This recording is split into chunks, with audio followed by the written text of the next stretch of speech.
self-love. We're not born in a society that sustains like that self-love is something, ordinary, that it's something, yeah, you take care of yourself, right? That is not taught in schools. So the past generations were not taught of it because it was all survival based.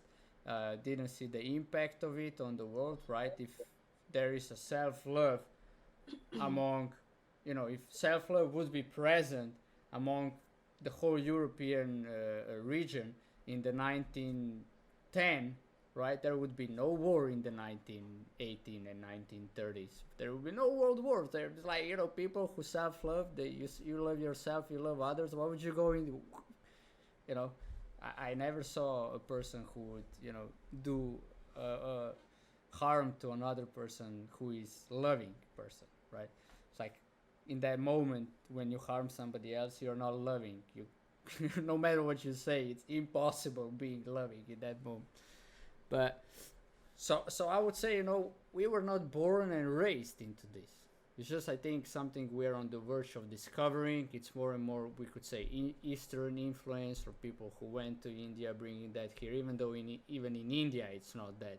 If you look the society in India, self-love is also not even there present, right? It may be in some ashrams and stuff like that, small percentage of people. So it's exactly then what you said, and then it takes another human being to stand for you, because ourselves we are not taught like that. So even for that human being, somebody had to stand. And there are people who are called, like, you can call them innovators, or you can call them genius, or people who put thoughts on their own into some things, and they want to solve the issue or the problem or the challenge or what they're up to, or maybe they just discover it on the way. And that is it. It's like, this is what it's needed nowadays, somebody else to stand. And what we want to pass on with this podcast is like, yeah, all right, you heard it now, somebody else needs to stand, and this is how. Are you gonna wait for somebody else to come into your life and kick you in the butt, or you can do it from now on?